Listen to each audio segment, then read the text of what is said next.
আল্লাহ তাআলা কালের কণ্ঠ মাল্টিমিডিয়া আল্লাহ প্রথম বর্ষ পূর্তি উপলক্ষে আজকের এই দোয়ার আয়োজনকে আপনি কবুল আর মঞ্জুর করে নিয়ে নিন। রব্বুল আলামিন, খাস করে মাওলা এই মিডিয়াকে আপনি কবুল আর মঞ্জুর করে নিয়ে নিন। আল্লাহ তাআলা জুলাই আগস্টে যেভাবে কাজ করেছে সেইভাবে সঠিকভাবে ন্যায়ভাবে কাজ করার তৌফিক দান করে দিয়া দিন। রব্বুল আলামিন, খাস করে মাওলা আল্লাহ অন্যায়ের বিরুদ্ধে আল্লাহ কথা বলার তৌফিক দান করে দিয়া দিন। রব্বুল আলামিন, খাস করে মাওলা আজকের দোয়ার আয়োজনকে আপনি কবুল আর মঞ্জুর করে নিয়ে নিন। রব্বুল আলামিন, খাস করে মাওলা আজকের এই খানা পিনার আয়োজনকে আপনি কবুল আর মঞ্জুর করে নিয়ে নিন। রব্বুল আলামিন, খাস করে মাওলা এই দেশের জন্য যারা আল্লাহ জুলাই আন্দোলনে আল্লাহ শহীদ হয়েছে, রব্বুল আলামিন, খাস করে মাওলা এই সবের হাদিয়াটুকু তাদের রূহ মোবারকে পৌঁছায় দিয়া দিন।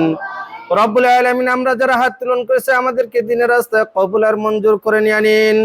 আল্লাহ এই মিডিয়ায় যারা কাজ করতেছে আল্লাহ সকলকে আপনি কবুল আর মঞ্জুর করে নিয়ে নিন। আল্লাহ সকলকে আপনি হেদায়েত নসিব করে দিয়া দিন। আল্লাহ সকলকে তোমার হুকুম রাসূলের সুন্নতের ইত্তেবা করার তৌফিক দান করে দিয়া দিন।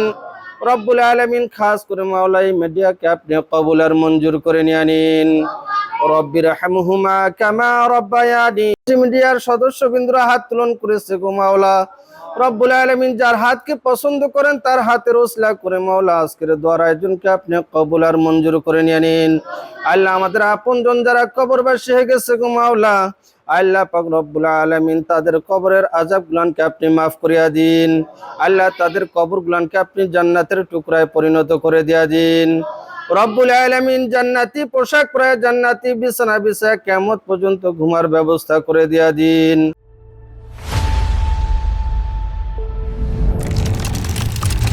কালের কণ্ঠ মাল্টিমিডিয়ার প্রথম বর্ষপূর্তি উপলক্ষে আমি কালের কণ্ঠকে শুভেচ্ছা জানাচ্ছি, অভিনন্দন জানাচ্ছি। আমি মনে করি সমাজের যে বিচ্যুতিগুলো আছে এগুলো সুন্দরভাবে তুলে ধরবে কালের কণ্ঠ, এবং আমরা যারা কাজ করি প্রশাসনের বিভিন্ন লেভেলে তাদের গঠনমূলক সমালোচনার মাধ্যমে আমাদের যে ভুল ত্রুটিগুলো আছে সেগুলো তুলে ধরবে সমাজের কাছে। এবং আমরা এটাও প্রত্যাশা করব যে কোনো একটি রিপোর্ট করার পূর্বে যেন যাচাই করা হয়, কারণ একবার যদি চরিত্র হরণ হয়ে যায় কারণ এটা আর ফিরিয়ে দেওয়া সম্ভব হয় না। আমি আবারও কালের কণ্ঠের সর্বাঙ্গীন সাফল্য কামনা করছি। কালের কণ্ঠ পত্রিকার অধীনে তাদের যে মাল্টিমিডিয়া কার্যক্রম, সেই কার্যক্রমের আজকে দ্বিতীয় বর্ষে পদার্পণ। এই উপলক্ষে আমি কালের কণ্ঠ কর্তৃপক্ষের সাথে যারা জড়িত আছেন সকল পর্যায়ের কর্মকর্তাদের এবং সংশ্লিষ্টদের আমি আমার পক্ষ থেকে শুভেচ্ছা জানাচ্ছি।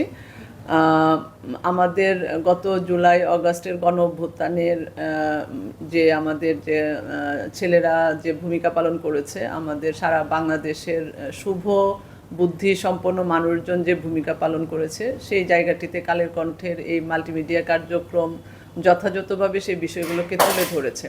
আমি আশা করব ভবিষ্যতেও তারা বাংলাদেশের শুভ কাজে পাশে থাকবে এবং যত অসঙ্গতিগুলো রয়েছে সেগুলো মানুষের মধ্যে প্রচারের মাধ্যমে জনসচেতনতা তৈরি করা এবং সেগুলো থেকে বাংলাদেশ যেন সামনের দিকে সেগুলোকে মোকাবেলা করে সামনের দিকে এগিয়ে যায়, তার পাশে থাকবে সেই আশাবাদ ব্যক্ত করছি।